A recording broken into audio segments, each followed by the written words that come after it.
Bonjour, j'avais envie de vous faire une petite mise au point sur un exercice qu'on propose quand les bébés ont des freins restrictifs ou simplement des tensions au niveau de la nuque et de la base du crâne. C'est le guppy. Alors, personne ne sait pourquoi on appelle ça le guppy. Le guppy, c'est un petit poisson, donc je ne vois pas du tout pourquoi ça s'appelle comme ça, mais c'est le nom qu'on utilise le plus pour expliquer cet exercice. L'idée de cet exercice, alors la langue est un organe très complexe qui est attaché aussi ici au niveau de l'os hyoïde, qui va lui-même s'attacher au niveau du thorax. Et cette zone-là, si on a un frein restrictif sous la langue, va souvent être très contractée et il peut y avoir aussi des tensions qui sont autour du cou, euh, autour de l'occiput, etc. et qui vont avoir besoin d'être travaillées pour essayer d'aider aussi tout l'accompagnement qu'on peut faire dans la thérapie, que ce soit en chiro, en ostéo, etc. Toutes les thérapies sur le corps, le bodywork. Et donc, le guppy souvent est un peu décrié parce que beaucoup de bébés qui ont des tensions vont être en hyperextension et vont se tenir dans des positions comme ça où on voit qu'ils ne sont pas du tout à l'aise. Et donc, les gens disent, oui, mais si je fais le guppy, ça va augmenter encore cette hyperextension. Et ce n'est pas le cas. Alors, évidemment, comme pour tout, il faut toujours faire les choses en fonction du bébé qu'on a devant soi et dans la limite aussi de ce que ce bébé va montrer.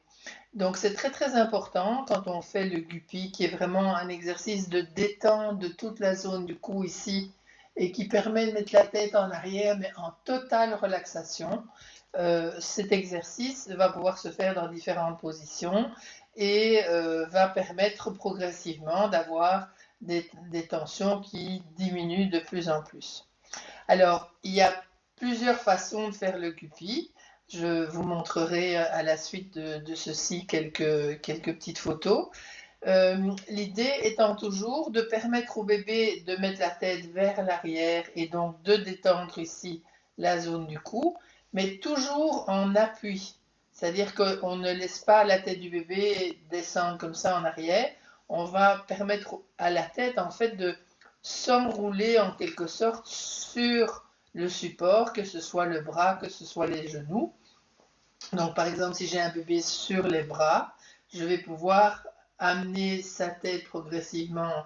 Bon, celle de mon bébé n'est pas assez lourde, mais elle va progressivement pouvoir descendre comme ceci. Et je vais m'arrêter là où le bébé est confortable, évidemment.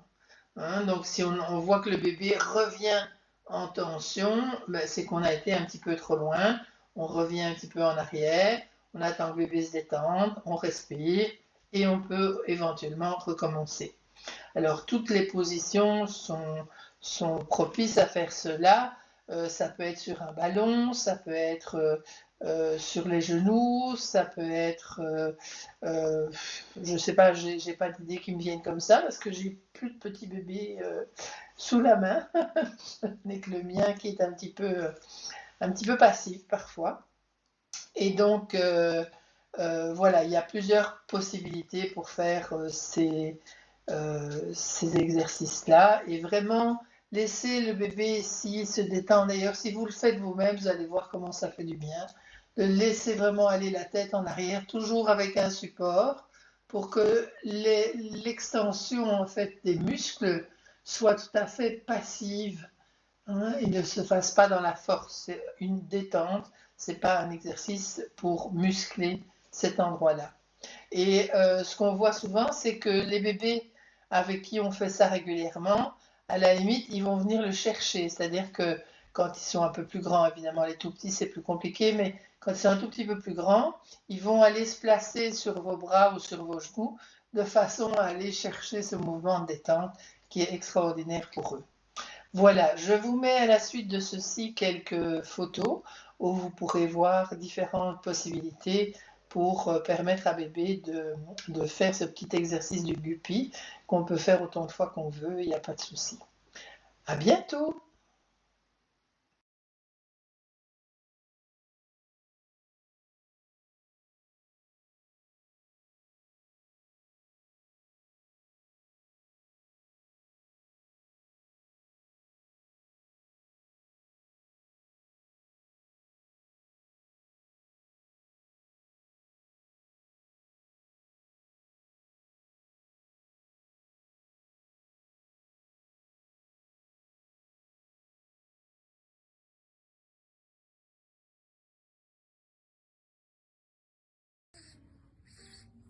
Du coup, c'est un exercice qui se combine bien avec ce que j'ai fait, c'est-à-dire l'élévation postérieure de la langue.